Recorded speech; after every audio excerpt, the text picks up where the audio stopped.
We want to thank you very much for being here. It's such an incredible crowd.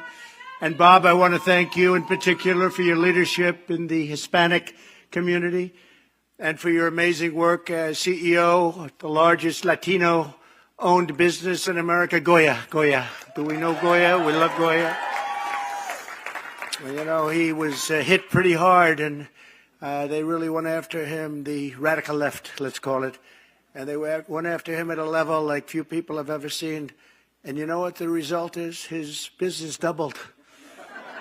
Everyone went out and bought Goya. I was even saying, get me some Goya cans of whatever the hell you're serving, I'll take it. But he's a fantastic guy and a brave man and a great businessman, and we appreciate it.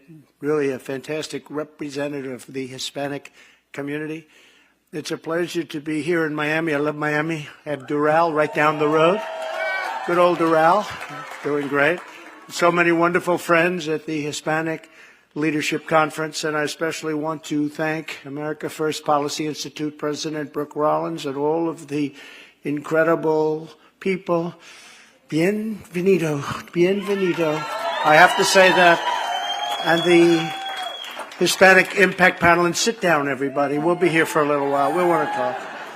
What the heck? What else do we have to do today? We're going to talk. We have plenty of time, and I appreciate such a great turnout. A lot of press. Whoa. They must be expecting something very big to be. Ooh. They got the whole group back there. We're grateful to be joined as well by Representatives Mario Diaz-Balart, my friend. Thank you very much. Where's Mario? Stand up, Mario. Thank you. Thank you very much. And Carlos Jimenez. Carlos, thank you very much. Thank you very much. Thank you. And former SBA administrators, Linda McMahon, she's a legend, and she was so great. She did such a good job. Thank you. And Jovita, where's Jovita? Jovita. She has been incredible. She made small business administration into big business administration. Jovita Carranza. And thank you very much. And former acting Homeland Security Secretary Chad Wolf. I think we could use Chad in a position over there right now as people pour into our country by the millions. Where's Chad? Thank you very much, Chad. Thank you. And people are pouring into our country by the millions and millions and millions, and we have no idea who they are, where they come from. It's a horrible thing happening to our country. State Senator Elena Garcia, where are you? Where are you? Thank you very much. Thank you very much. Great job you're doing. Becoming a legend. Incoming Speaker of the Florida House of Representatives, a fantastic person, Danny Perez. Danny, thank you, Danny. Good job, Danny. Great job. Candidate for Miami-Dade County Commission, Kevin Cabrera. Kevin, thank you. Thank you, Kevin. Oh, a friend of mine, he's you just don't want to fight him. Jorge Masvidal. Hey, don't get into a fight with him. I'll fight Steve Cortez, though, but I won't fight Jorge. I won't fight a champ. I'll fight Steve, but you're a champ in other ways, right? And Lee and Denise Rizzuto, what a great businessman. Con Air. You ever hear anybody uses, I use it to dry my beautiful locks. Con Air. And two incredible people and a great businessman, and we appreciate it very much you being here. Thank you very much, Denise.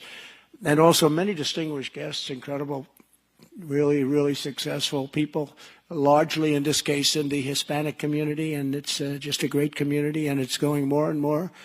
I know it's going more and more for Trump, but I think it's going more and more for the Republican Party, and they should be, actually, when you look at what's happening. Let me begin today by expressing our boundless sympathy and love for everyone affected by the horrific devastation of the recent monster hurricane. It was a monster. Our hearts ache for every person whose home was damaged or destroyed, for every community that has been so horribly ravaged, and for every family that has lost a precious loved one to this terrible storm. And it's turning out to be a number that we're not happy with at all. It's a big number, and you could see that when you look at the devastation. It had to be a big number. It's terrible. We also thank God for the Coast Guard and the National Guard, and law enforcement always, and first responders and countless others who have stepped forward in this time of need. And God bless our governor, and God bless all of the mayors, and they're all working so hard, and they're heroes, and we're going to get through this in Florida. Nobody can believe a storm of that magnitude and the kind of damage it did. We will persevere through this challenge, and we will rebuild and come back together as one nation. We'll be stronger and better, but we still pray for those lives that have been lost, because that we cannot bring back. That's the one thing we cannot bring back. As we continue to pray for a swift recovery, we're here this afternoon to celebrate one of the fastest growing groups in the entire country, proud Hispanic conservatives and Republicans. The left, the media, and the Washington establishment, they never saw it coming. You never saw it coming, did you, CNN? But today, Hispanic Americans are joining our movement by the millions and millions and millions. Hispanics are rallying to our cause for a simple reason, because you love America and you believe in America, and you know that the time has come to stand up and defend America and everything it stands for. Generations of Hispanic citizens have helped forge our communities, found our churches, build our small businesses, and police our streets, teach our children, protect our borders, serve in our military, and lift up our nation in a million different ways. There is no industry that Hispanic Americans have not made stronger and better. And we have so many representatives in that room who lead those industries, like Bob and so many others. It's really incredible. There is no city that Hispanic Americans have not made better. And there is no part of America that has not been uplifted by Hispanic Americans and not made greater. The Hispanic community is a blessing to our nation, but today we are watching as everyone, we worked so hard. We all worked so hard to build together is absolutely being ripped apart. We are now, and it's a very sad thing to say, a nation in decline. We are a nation in decline. So sad to say it, we are a failing nation. America is supposed to be the land of hope and freedom and opportunity, but under the Biden administration, it has become a land of recession, probably depression. And when you think of it, repression and misery and fear. It's actually become a nation of fear. Over the next 12 months, inflation will cost average families more than $8,500 each. Who would ever think that's possible? Could be worse than that. Among all demographic groups, according to the Federal Reserve, inflation is hitting Hispanic Americans the hardest of any group. Wages for Hispanic Americans declined by nearly 4% last quarter. Think of that. Under Biden and the radical left Congress, 26 million low-income households have had their life savings completely wiped out, obliterated. Household wealth has seen the largest drop ever recorded, $6.1 trillion last quarter alone, and it could be much higher than that when the final numbers come in. The stock market has lost $7.6 trillion in value, and your 401ks, I don't have to ask you, are doing terribly. Meanwhile, the murder rate is the highest in many, many years, and the number of Hispanic homicide victims is up 40% since the radical left began its anti-police crusade 2 years ago. The big banks like Chase and like Bank of America have done much less for the Hispanic community than they should. They've gone woke, and they should be penalized very severely for it. The banks have let the community down. I think they've let the country down. Biden is not only wrecking our economy, he's destroying the rule of law. You probably read and heard about the document hoax. Has anyone heard about the document hoax, helicopters flying over Mar-a-Lago? Well, they've given us about $5 billion worth of free publicity, I will say. People said, that's a nice house. If it weren't so nice, they probably wouldn't be doing it because, you know, it gets ratings. When they look, they say, that's a beautiful place. They raided and broke into my home Everyone knows we've done nothing wrong.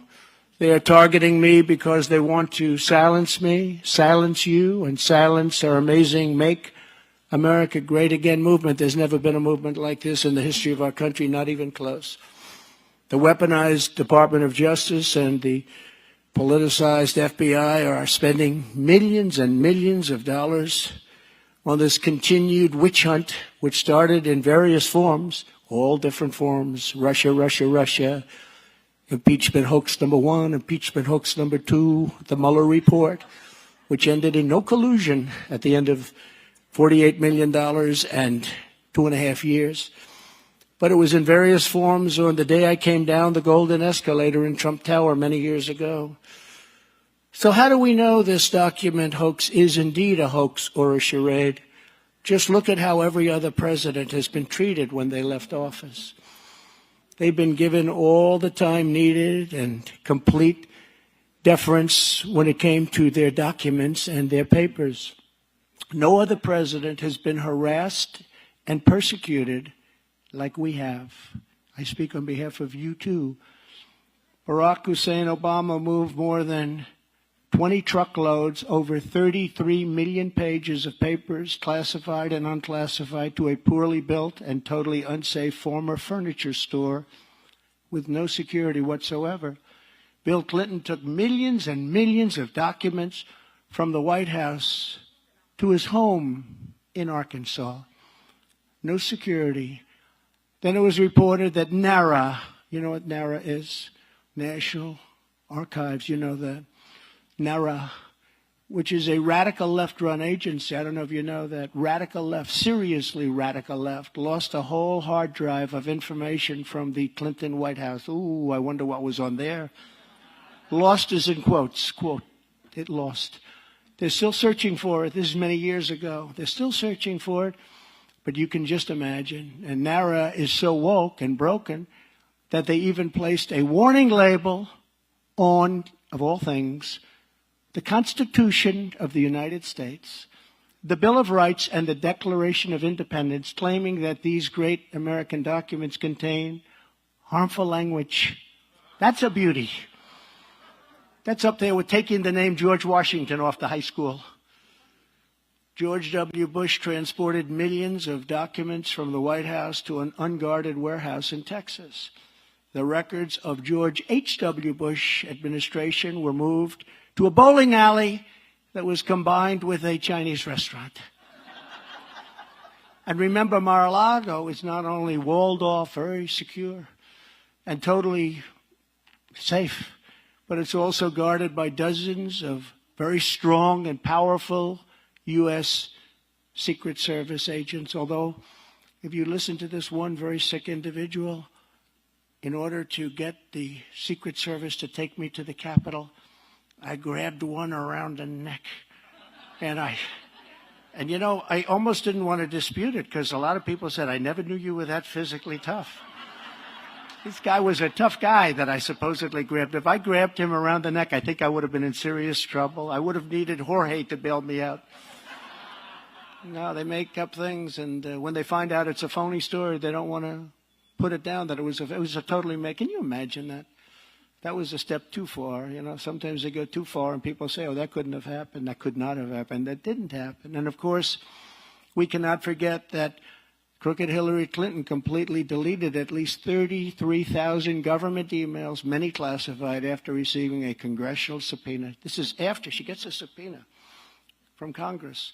And she deletes 33,000 emails. And her lawyer said, well, those emails had nothing to do with anything except for her daughter's wedding and yoga, right? She was studying yoga. Think of it, 33,000, that's a lot of work. But nothing happened. They didn't do anything, right? But with me, they do things. She used bleach bit. You know what that is? Very expensive process. Nobody uses it because it's too expensive, to make sure that you never find the emails. But they're around. We'll find them. They'll come out someday. They're in the State Department, in my opinion. And then she proceeded to have her staff destroy her phones with hammers They pounded the hell out of them. I don't know how they found out. I think they found a couple of them. They didn't even recognize them as phones, so they did a very good job, actually. But they found them. But now the failing Biden regime wants to start investigating me, and the only reason is because I'm leading everybody in the polls, both Republicans and Democrats, by a lot.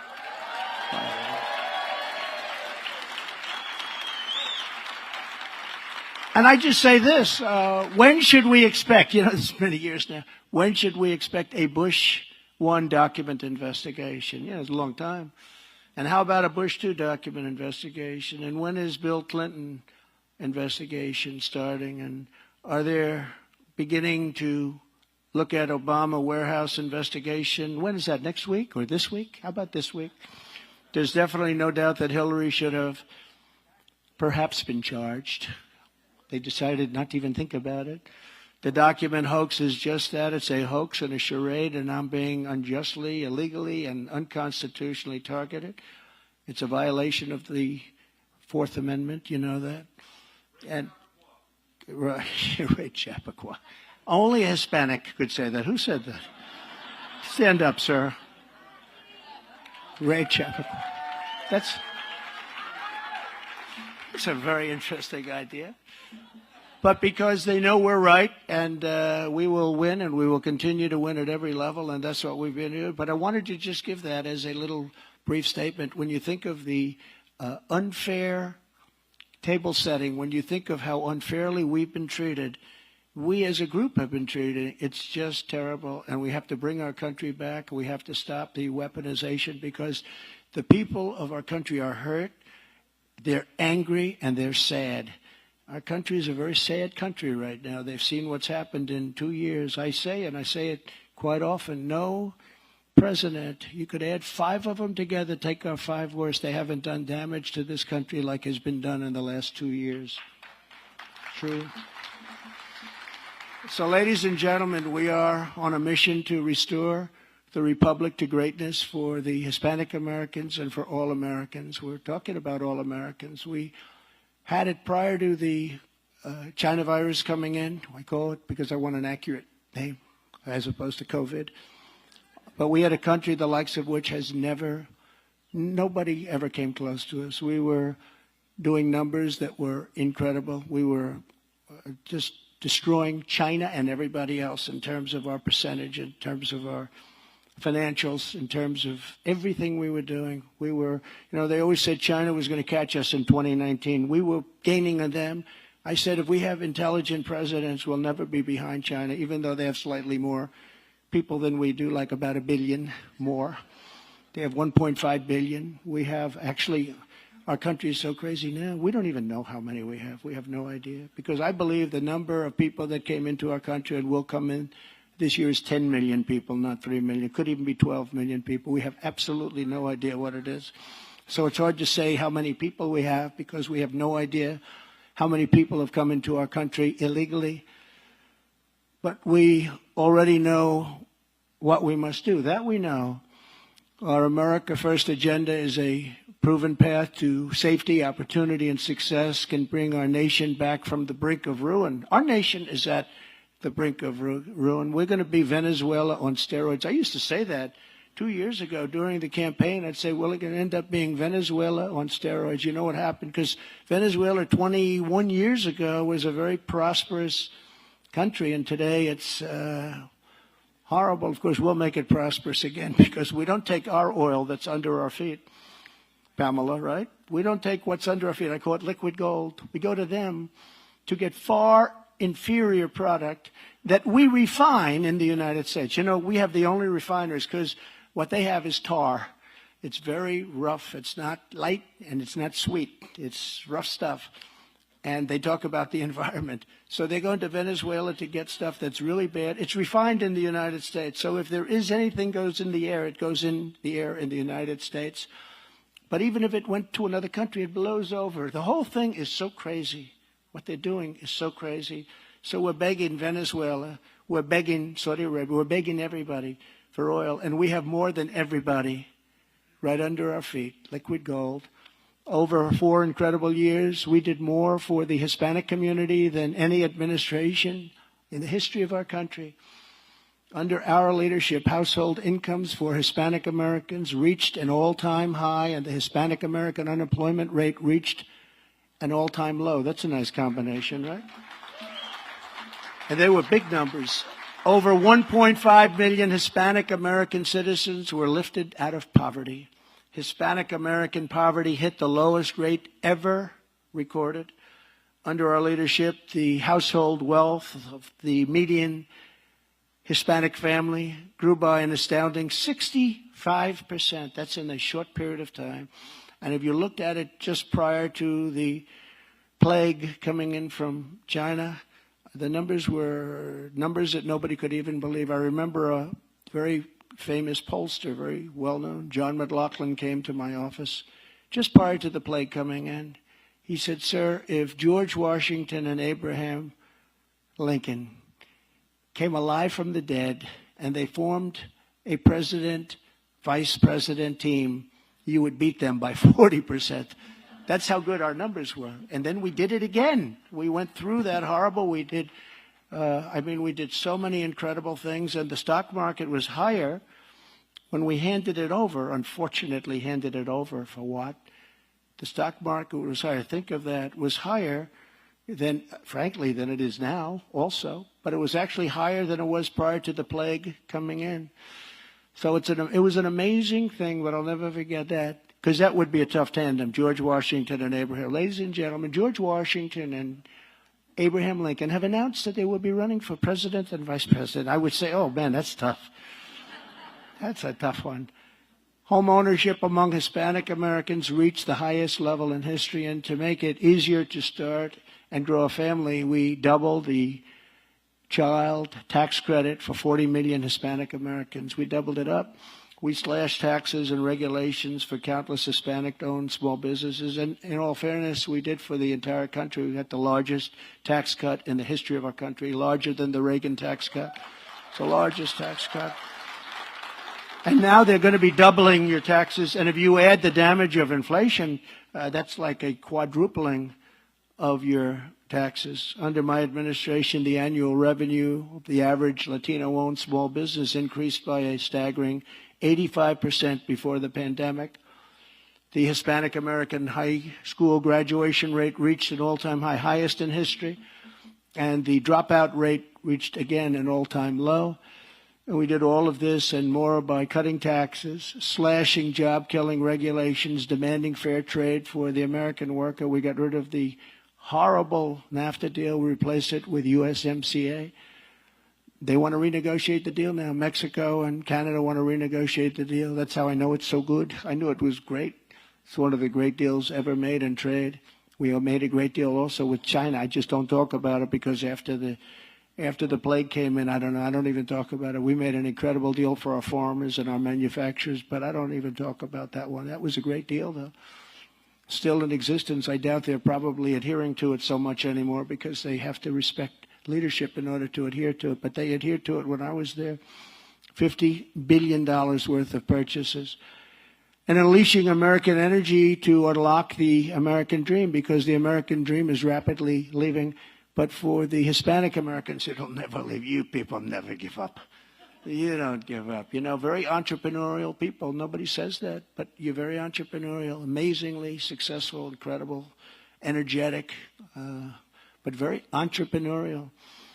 The moment we restore the American first policies, the economy will take off like a rocket ship. But to fully restore our economy, we must first restore public safety. We have a very unsafe nation. You see it every night on television. You see scenes that we've never seen where hundreds of people run into stores, knock the hell out of everyone and grab everything, and within minutes the entire store is emptied out. And they don't allow the police to do their job. They destroy the police if they do. They take away their pension. They take away their job. Their family is destroyed.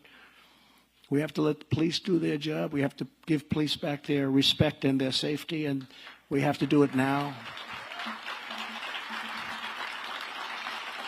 And without safety in our country, safety on our streets, and without allowing police to do their job as they can only do it, Not defund the police, just defund the police. They're starting it again. They're starting it again. Defund the police. They really believe this. These people are insane, or they hate our country. I don't know which. Maybe it's both. They say both. I think so. But there can be no prosperity without safety. That's why Hispanic Americans have no interest in whatsoever in defunding. Latinos do not want reimagined. We don't want reimagined public safety. They want to reimagine it. Oh, somebody's breaking into our house. In a couple of cities, it takes hours to respond, hours. I don't want to mention which ones, but you know, you've been reading about it. In one city, it takes 4 hours prior to getting there. Boy, can you imagine what these people are going to do to innocent Americans, innocent people? It's just horrible. 4 hours for the police. I'm sorry, we can't be there for 4 hours as somebody's breaking your door down.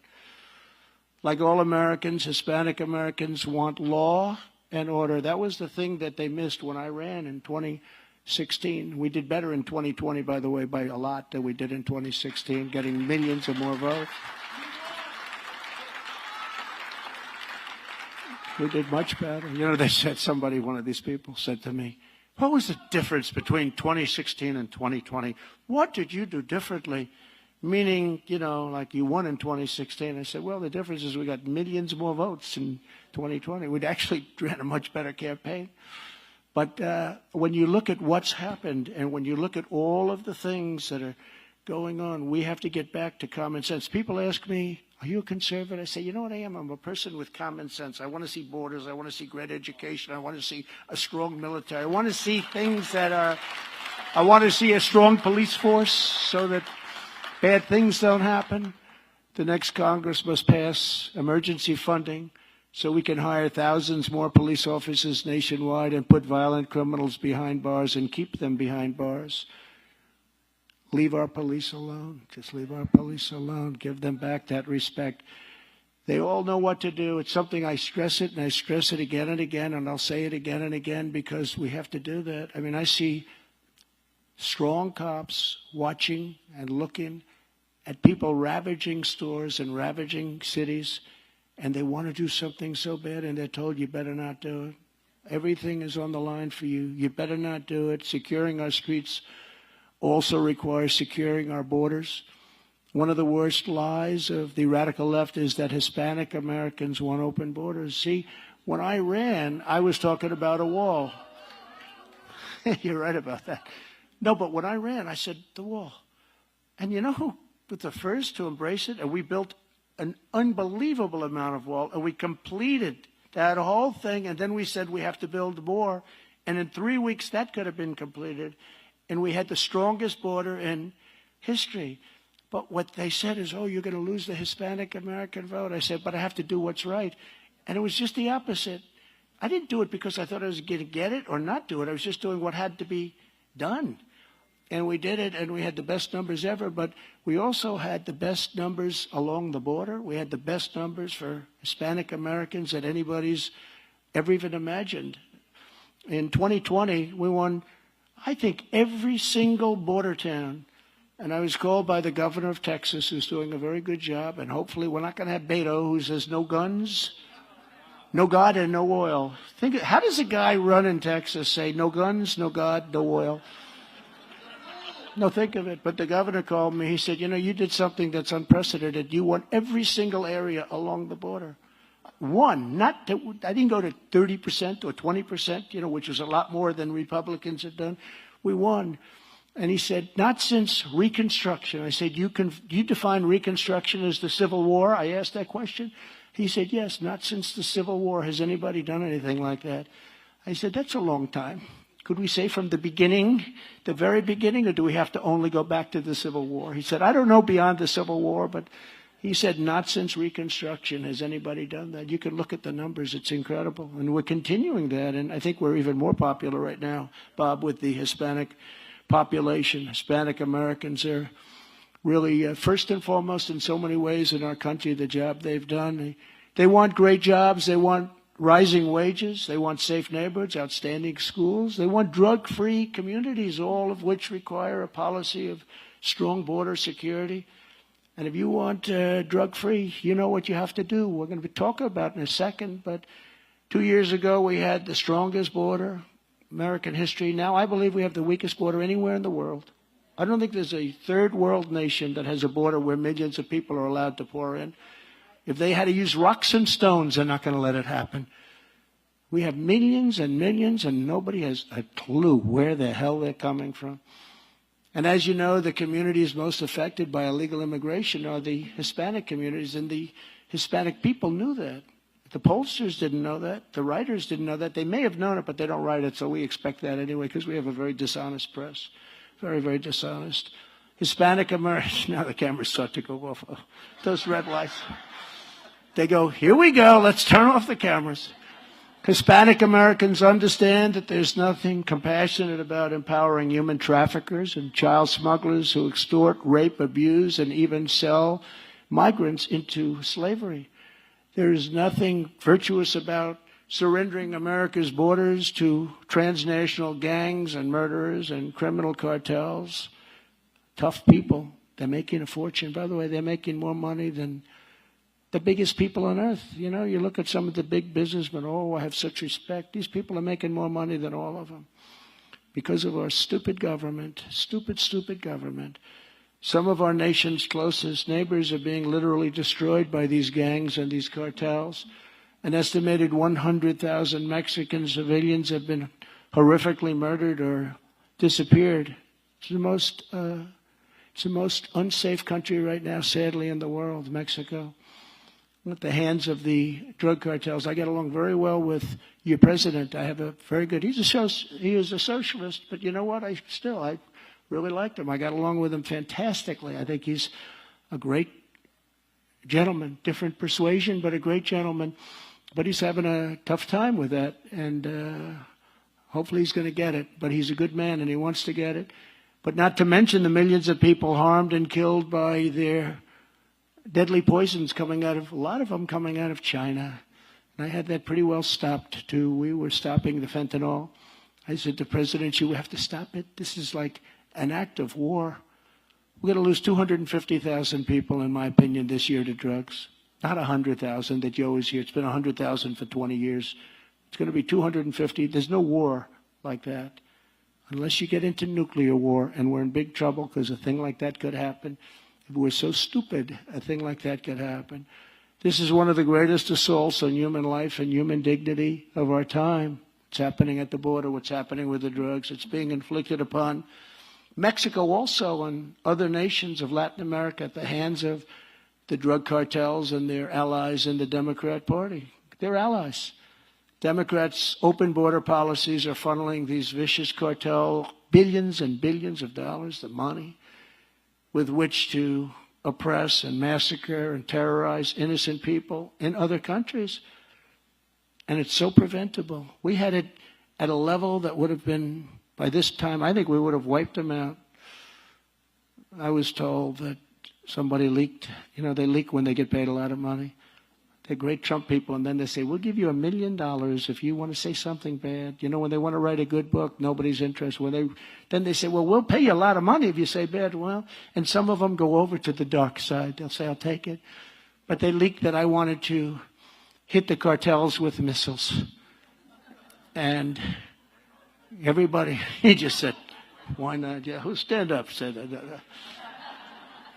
and everyone said, oh, what a terrible thing to say. And then a lot of people saying, well, that's a good idea. They would say, that's a good idea. No, somebody leaked that I wanted to do that. I won't say, I don't comment on things like that. They shouldn't be leaking out, but people get paid a lot of money. You know, in other administrations, nobody cared. There was a lot of leaking in all of them, I think, Pamela, but, you know, nobody really cared. When they leak on my administration, some people think it's so glamorous, it's so great. So it's a little bit different, but no, they leaked out that I wanted to hit them with Patriot missiles during the day when everyone's in there working hard, when the guys that are taking billions of dollars a year are counting up their cash. Under my administration, we declared war on the cartels. That was a war, and it was a very effective one, and it would have been over fairly quickly until this horrible result happened in the election. Partnering with 22 nations in the region, we achieved the largest surge of military assets in the Western Hemisphere and in modern history. I sent the Navy, the Coast Guard, and the Air Force to intercept narco-traffickers. Nobody's ever done anything like what we did. I don't think it ever got written about. What we did on the seas, because they started to having a hard time at the border with the wall, and with the fact that I got Mexico to put up 28,000 soldiers to guard our territory while we were building the wall. They didn't want to do that, and they said, we're not doing that. We wouldn't even think about doing that. I said, that's okay. We're going to tariff all of your cars at the rate of 25% a year. They said, we would love to give you soldiers free of charge. It's cool. It would be our great honor to give you the 28,000 that we just rejected under no circumstances. They said, under no circumstances will we do that. I said, all right. And I had the order done, signed. On Monday morning, this was a Thursday, I said on Monday morning, 25% tariff on all cars. You know, they stole 32% of our automobile making business. I said 25% tariff on all cars coming into the United States. And they said, we would be greatly honored to provide the soldiers for you. So we had 28,000 soldiers in a period of about 2 days. I was impressed. I didn't know they could mobilize so quickly. The next time a Republican president has the chance, we must once again make it an urgent national security priority to crush the cartels, show them no mercy, and to end their reign of terror once and for all. Or we're not going to have a country either. Here in the United States, you know, they spend all their time on nonsense, the FBI, on horrible things, and raiding Mar-a-Lago. Let's raid Mar-a-Lago, but leave the cartels alone. How about that? Think of this. I'm just thinking as I'm speaking. You don't mind if I go a little off script? No, but think. They raided Mar-a-Lago, but the cartels, they have their own Mar-a-Lagos, and those are fine. Leave them alone. Let them continue to destroy our country. Think how sick it is. Think how sick it is what's happening in this country. We're a country of investigations. We don't talk about greatness anymore. Everybody gets investigated. So all they do is investigate. And it's very much a one-way street. I never liked it because I thought it was very bad for the country. But honestly, ultimately, it comes on the other side. It comes on the other side. People say, gee, we remember. It's terrible. But these cartels, nothing's happening to them. But they go after politicians. They go after people that are fighting like hell on the vote. They don't do the people that defrauded on the vote. They do the people that question and show proof that there was a fraudulent election. Those people are persecuted. But the people that stole the votes are left alone. You look at Philadelphia, you look at Detroit, you look at Atlanta, you look at these cities that were so corrupt, nothing happens. But the people that question the corruption, they get investigated and go through hell, and they try and ruin their lives.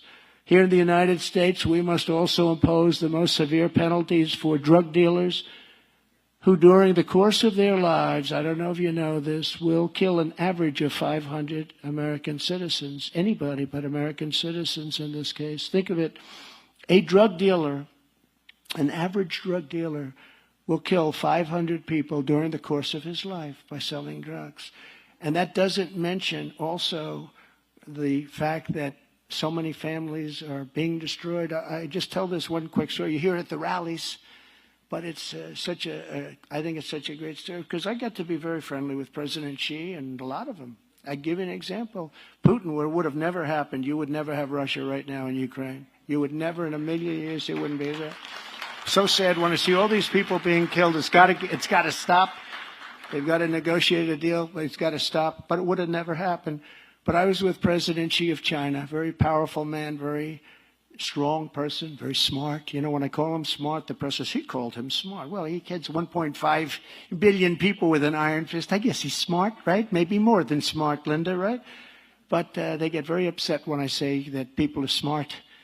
But he is, and I was with him, and I said to him, perhaps, in his opinion, somewhat naively, President, do you have a drug problem in China? No. He looks at me like, what kind of a stupid question is that? Of course. 1.5 billion people. Do you ever know? No. Why do you ask? Well, I was just curious. We have a drug problem, partially caused, as you know, by China. They have a drug problem. They make drugs for the United States. Okay, that's their drug. I said, don't do that anymore. But I said, do you have a drug problem? No. I said, What do you attribute that to? Quick trial. And he said, okay, tell me, what's a quick trial? If somebody is caught in China selling drugs, he is given a trial quickly. And if guilty, they are immediately executed. And drug dealers decide that they don't want to sell drugs because China's had massive problems over the centuries with drugs, with the opium, And they were taken over by weak nations in some cases because everybody was drugged out. They saw what happened. So they give the death penalty, and I'm calling for the death penalty for drug dealers and human traffickers. And you're going to stop crime in this country at a level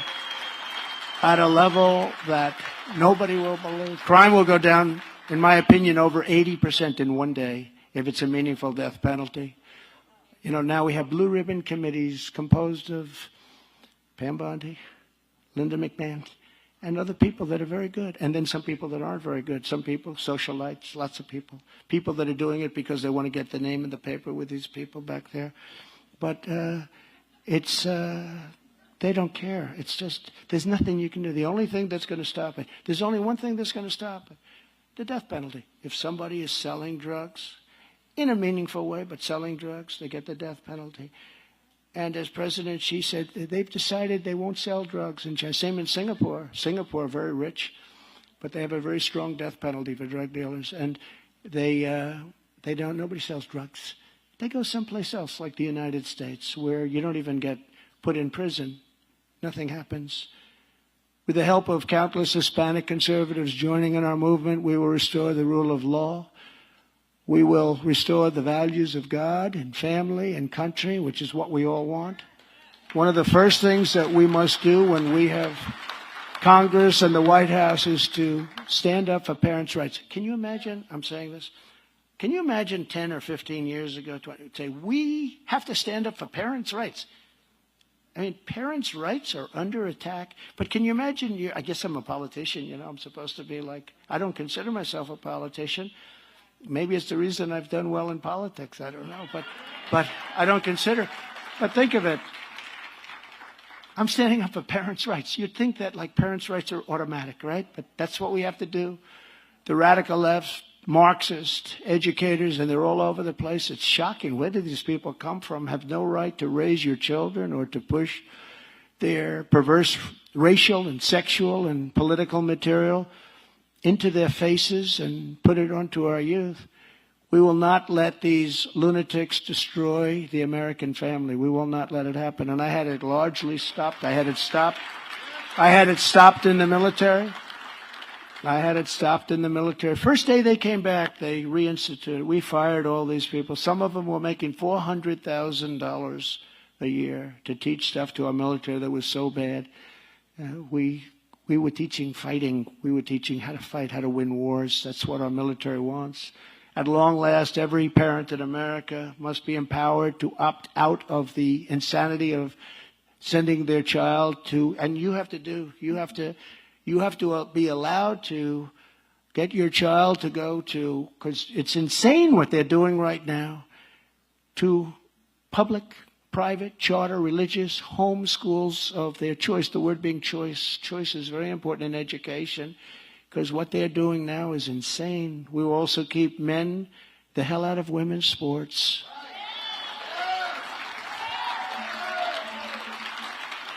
I tell it all the time. The swimmer whose records are broken by 38 seconds, wanted to break it by an eighth of a second. The weightlifter who gets wiped out by somebody that hasn't really lifted too much. And it's actually very demeaning to women, if you want to know. I mean, one thing I will say, they have records that will not soon be broken. When in the case of the swimmer, I think it was 1/8 of a second, looking to gain 1/8 of a second after years of working 1/8. And this a person, and they say, in a man's body. That's what they use that term. I said, are you allowed to use that term? They said, yeah, that term is acceptable. That's strange. It'll be wiped out pretty soon, so I'll say it quickly, in a man's body. But this person in a man's body broke the record by 38 seconds. I don't think, Linda McMahon, that one will be broken too fast, right, by women. But no teacher should ever be allowed to teach transgender to our children without parental consent. No, nobody has to have parental consent. And we will totally oppose the Biden administration, the Biden administration's sick plan to require mandatory counseling for children who don't use the preferred pronouns, transgender classmates. Most people don't even know what that means. And it's crazy.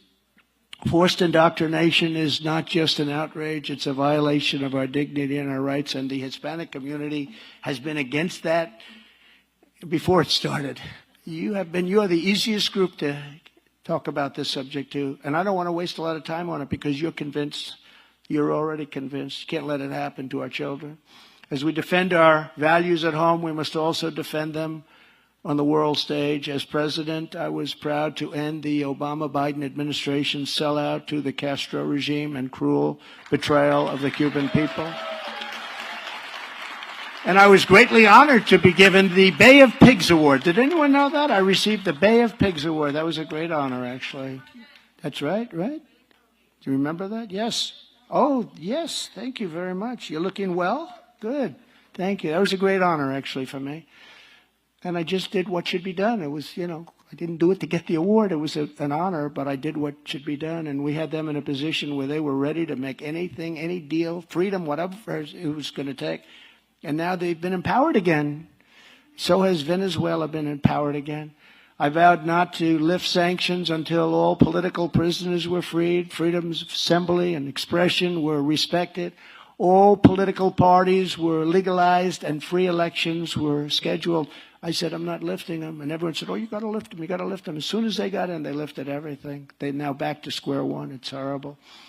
The Biden administration has completely abandoned the people of Cuba, Nicaragua, Venezuela, and that's why we did so well in this area. I mean, Venezuela, Doral, which I own, is, they call it Little Venezuela. It's the greatest community, the safest community. What a location. They eased sanctions. They stayed silent. Brave protesters risked their lives in Cuba.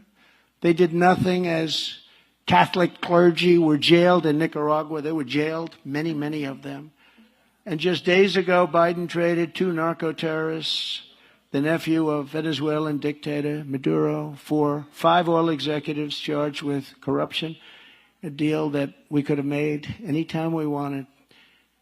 When we get the right leader back in the White House, we must immediately return to the policy of maximum pressure on these very sinister regimes. Have no choice. And everyone in this room, because you know the situation, we were knocking on the door. It was going to happen very quickly. They couldn't have held out any longer. Now, what's been given back is so incredible. It's been just so sad to see it. But we were knocking on the door. Cuba, Venezuela, Nicaragua. There's so much for our movement to do to save America, the America we love. We need to rapidly expand domestic oil and gas production to restore energy independence immediately, just like we had 2 years ago. That'll also help end the war with Russia going into Ukraine. Instead of Biden begging for oil from Maduro, we should be producing it right here in the USA. We should be drilling and bringing it out, bringing it over to Europe. We should be bringing it to Europe, oil and gas. They need it badly. They're going to have a rough winter, you know that. We have to abolish all COVID mandates and lockdowns and rehire every patriot who was fired from the military with an apology and full back pay. Right? We should once again require able-bodied single adults to go to work or train for a job in order to receive welfare and other benefits. You get welfare, you work. They're able-bodied. They have to work. Because we're becoming a nation of welfare right now. If you look at what's happening, it's incredible. It's incredible. A lot of people aren't looking for jobs right now because they make more if they don't work. We need to root out the corruption in our politics and the media. Our media is extremely corrupt. These are corrupt people. Not all of it, but a lot of it. And the federal government, and we need to stop the weaponization of federal law enforcement, which goes down to the states, down to the state attorney generals. and to the district attorneys, and a lot of it comes out of Washington. We have it in New York with a totally corrupt, horrible human being who campaigned, I will get Trump, I will get Trump. What are you going to do? Well, I don't know yet, but when I get in there, I'm going to find out. It's a disgrace. Pam is sitting here shaking your head. It's a disgrace. And everyone knows it, too. Just a disgrace. And let's see what happens. But people campaign, we're going to get Trump. What did he do wrong? I don't know, but we'll find something. And I did such a good job. We're adding up now. I said, add it up. The hundreds of millions of dollars in taxes that I've paid over the years in New York City. And it's so sad to see what's happened to New York. And we have an attorney general that's just terrible. No cash bail, no cash bail, doesn't care about crime. I don't think she cares about crime. We have the murder record. We have the rape record. We have every record you can have, and she doesn't even think about it. Letitia James, she's just done such a disservice, and people are fleeing. They are fleeing New York. They are fleeing New York State, and that's all over the state, not just New York City. They're fleeing New York State because of crime, and she does nothing about it. Although she did get Cuomo to resign. Very interestingly, a lot of people are angry about that. People liked Cuomo, some people, and I think they'll probably be voting against her too. But she ran for governor. And she was doing all this because she wanted to be governor. The only problem was when she ran, she didn't poll. She was about 2%. She had no poll numbers. And she's just a disaster for the state. But you have people like that, and they're destroying our country. We have to stand up for religious liberty, which is under siege, and in particular for Catholics. You know that. And we need to restore, truly, in particular, we need to restore fair and honest elections, starting with banning unsecured drop boxes and private funding of elections. And finally, voter ID. We have to get voter ID. They don't want voter ID, and they don't want to have any form of check, like, are you a citizen of the country? You can't do that. Can you imagine? Now, there's only one reason they don't want those things, is because they want to cheat, and that's what they do. They cheat, and they cheat incredibly well. The goal should be same-day voting with only paper ballots. It's a very simple goal. France just had an election. 36 million people voted. By 11 o'clock in the evening, the election ended, and there were no disputes. It's really very nice. And if there were, they go back and they recount the paper ballots. But we do things that are just so horrible. And we do them. The Republicans get duped. People like Mitch McConnell, they get duped. Together we will stop America's decline, and we will save our great American dream. We have to save the American dream. For the world, we have to save the American dream, because the world is laughing at us, and they're looking at us with ridicule. Unlike the radical left, our movement is not based on selfishly thinking only about ourselves and about the short term. Our movement is about life and legacy and the country that we want to pass on to our great-grandchildren and all of future generations. Our country is in trouble.